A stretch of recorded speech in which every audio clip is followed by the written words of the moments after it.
يا مساء الخير، ازيك يا حبايب قلبي؟ عاملين ايه؟ يا رب تكونوا دايما بخير. النهارده بقى بمناسبه الشتاء والسقعه والبرد والليل الطويل اللي احنا فيه، وبمناسبه قعد العيال كمان من المدارس، خلاص بقى تعالوا نعمل النهارده اكله خفيفه وسريعه ونتعشى بيها اخر الليل واحنا قاعدين سهرانين.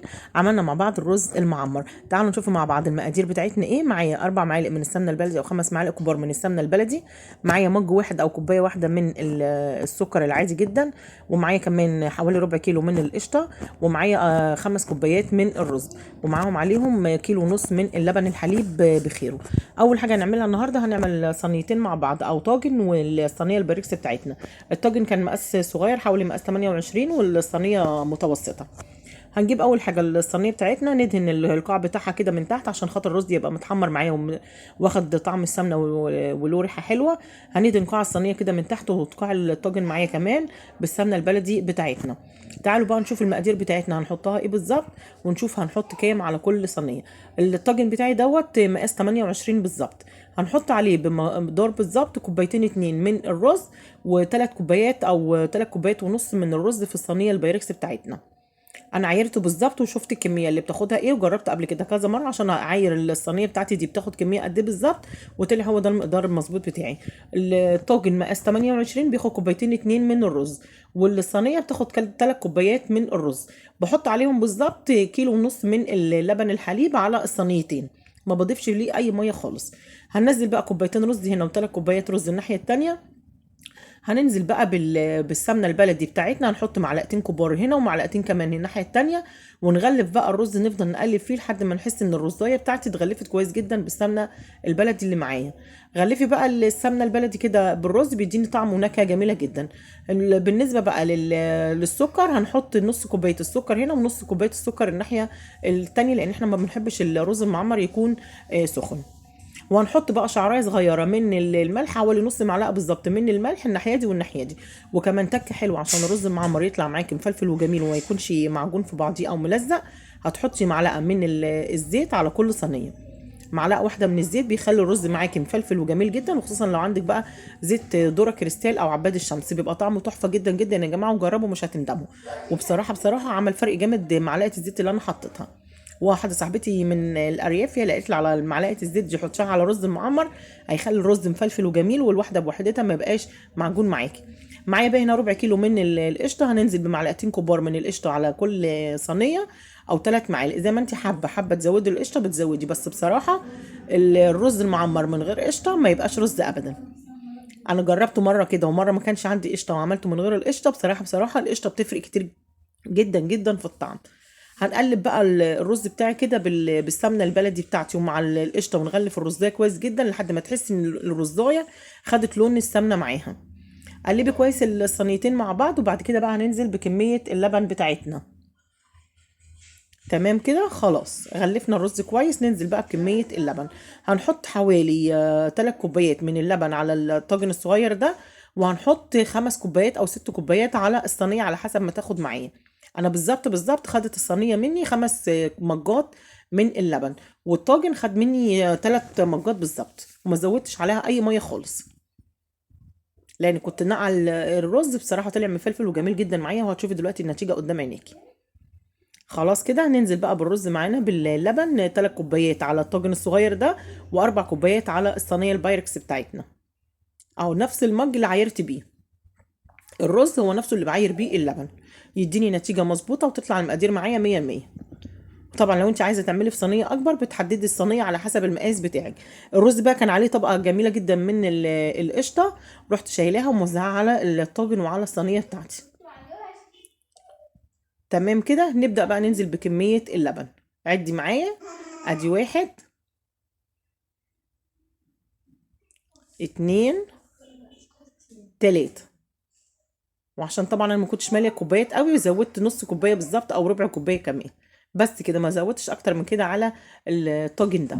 وبصراحة الطاجن له طعم جميل جدا جدا اكتر من الصينية كمان. هنا بقى نزلت ب4 كوبايات من اللبن الحليب.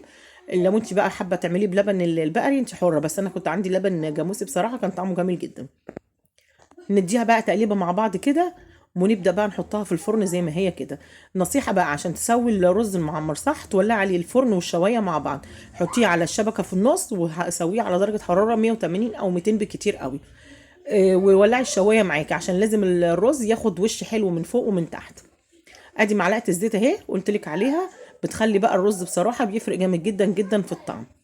انا ما كانش عندي زيت ذره كريستال، بس كان عندي زيت التموين ده كان فاتح وخفيف، فحطيت منه معلقه هنا ومعلقه واحده بالظبط هنا، اداني طعم جميل جدا للرز وخلى الرز معايا مفلفل وجميل. معلقه بقى الزيت دي بتفرق كتير جدا جدا في الطعم معاكي، وهتجربي بالطريقه دي وبالطريقه دي وهتلاقي بمعلقه الزيت الطعم اجمل بكتير. السكر تقريبا كان في بعض الشوايب ولا حاجه طلعناه. تمام كده، الصينيه بتاعتي بقى جاهزه كده على الفرن على طول، وتدخليها بقى الفرن على درجه حراره 180 او 200، وخلي الفرن من فوق وتحت شغال مع بعض عشان خاطر الشبكه، لازم الشوايه لازم تحمر لي الرز من فوق الاول، وبتديني بقى الارتفاع بتاعه، ويخلي اللبن كده باين والقشطه، بيدي طعم خرافه جدا. كده تمام، ندخل بقى على الفرن على طول، وبالهنا والشفا. جربوها بقى وقولوا لي ايه رايكم، ولو حابين تشوفوا القناه بتاعتي اعملوا لايك وشير واشتراك في القناه، واضغطي على كلمه الكل عشان يوصلك مني كل جديد وقديم. ويا ريت تفعلوا معايا القناه علشان خاطر تردوا عليا في التفاعلات، لان ده بيفرق كتير معايا. كل سنه وانتم طيبين. بصي بقى، حطيناها في الشوايه الفرن على طول، بدات الشوايه تسخن الوش على طول. بصي جمال الوش بقى، حاجه كده خرافه بجد. ده وهي في الفرن كده على درجه حراره 108. طلعناها بقى وسيبناها لما هديت شويه، وصراحه وياي لما تزبروش عليها وسموه لازم ياكلوه وهو سخن. نبدا بقى نقطعه وتقدميه، وبالهنا والشفا على عيونكم، ورب يحسن ما بين ايديكم جميعا.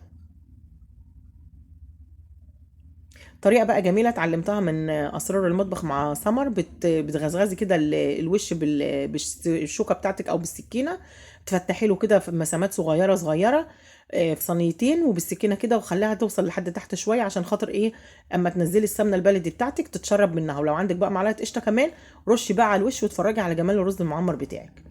بصراحه بصراحه بحب جدا اسرار المطبخ مع سمر، هي اكتر واحده شجعتني على عمايل الرز المعمر.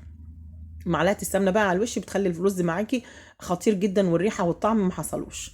وبالهنا والشفا. شايفه بقى الوش وجماله متحمر ازاي، والطعم والريحه ما حصلتش. ايه رايك بقى في الطريقه بتاعتنا؟ يا ريت تعملي لنا لايك وشير واشتراك في القناه، واوعي تنسي تضغطي على كلمه الكل عشان يوصلك مني كل جديد. يوميات رانيا حماده على اليوتيوب، وعلى الفيس على صفحتي على الفيس باسم رانيا حماده. ويسعدني دايما ان انتوا تشرفوني على قناتي. القاكم في فيديو جديد ان شاء الله، وكل سنه وانتم طيبين. شايفه الجمال؟ كنت عماله بقى اقيس الصينيه يا ترى اقطعها على حتتين ولا على ثلاثه، لقيت لا، هي حتتين لان الصينيه مش عريضه قوي. وقسمناها بقى من جوه كده زي ما انت حابه. اتفرجي بقى على جمال لما نقطع بقى من النص، بسم الله ما شاء الله، حاجه كده جميله جميله جميله. هنعمل بقى مع بعض بعد كده الرز المدفون بقى، ونحط فيه كبد وقوانص، ونحط فيه بعض اوقات هنحط فيه الفراخ، وهوريكم الطرق دي كلها. ويا رب تتفرجوا على كل فيديوهاتي وتكون بتعجبكم، واكتبوا لي في التعليقات. وبحب جدا اعرف انتوا بتتابعوني منين. تفتحي له بقى كده من بره ومن جوه كده عشان ما يلزقش منك، وتطلع بقى الخرطه بخرطتها. اتفرجي بقى على الجمال، بسم الله ما شاء الله، حاجه كده مفروله كده وجميله. والرز بقى كان طعمه حكايه. شايفه مفيش حاجه لازقه في القعر ازاي، والصينيه طالعه بسم الله ما شاء الله. غير الطاجن بقى كانت حاجه جميله جدا جدا جدا. وبالهنا والشفا على قلوبكم. نستاهل لايك وشير ولا لا؟ اعملوا لنا لايك وشير واشتراك في القناه يوميات رانيا حماد. الطعم بقى والريحه تحفه جدا.